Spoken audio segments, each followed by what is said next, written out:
Good morning बच्चों। कल हमने आपको इंग्लिश में आर्टिकल्स का प्रयोग से संबंधित एक वीडियो भेजा था। आर्टिकल्स माने ए, एन और दी। अब इस ए, एन, दी के प्रयोग को और अच्छी तरह समझने के लिए आइए एक बार फिर से हम एक वीडियो देख लेते हैं, क्योंकि अब हम आपको बताना चाहते हैं कि इस ए, एन, दी को समझने के लिए सबसे पहले जानना ज़रूरी है वॉवल्स को। वॉवल्स कितने होते हैं? 5। वॉवल्स माने होते हैं स्वर। जैसे हिंदी में अ, आ, ई, उ, ए, उ, ओ, अह होता है ना, ऐसे अंग्रेजी में ए, ई, आई, ओ और यू।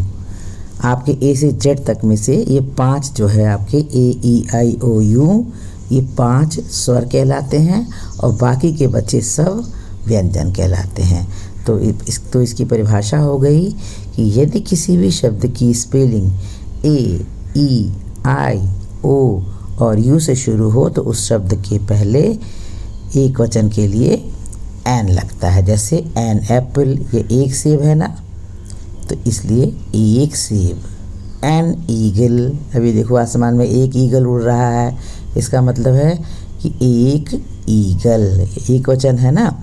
फिर है आइसक्रीम, एक आइसक्रीम आपको दिख रही है ना, तो एन आइसक्रीम माने एक आइसक्रीम। एक शब्द के लिए हमने ए एन का प्रयोग किया। फिर है एक उल्लू दिख रहा है ना, तो एन आउल माने एक उल्लू, तो इस ए एन का मतलब एक हो गया। एन अम्ब्रेला, छाता भी यहाँ पर एक है, तो एन माने एक, अम्ब्रेला माने छाता। इसी तरीके से बच्चों हम लोग एन का प्रयोग कहाँ करते हैं? एक वचन के शब्दों के लिए।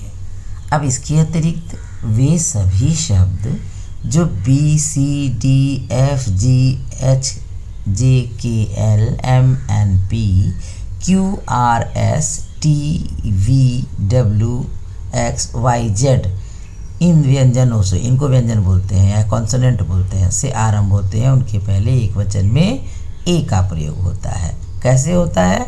जैसे ये एक बिल्ली है तो ए कैट, यानी एक बिल्ली। ये एक मंकी है तो ए मंकी, मतलब एक बंदर। अब ये एक भालू दिख रहा है तो इसके लिए क्या कहेंगे? ए बियर। तो बच्चों ये चीज़ें हो गई। अब आपकी ए का प्रयोग आपने जान लिया, एन का प्रयोग जान लिया।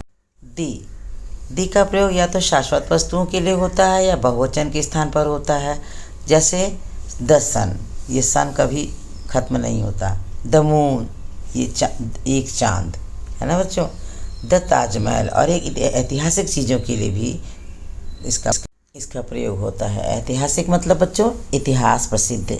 इस तरीके से हमने जान लिया ए, एन और दी का प्रयोग।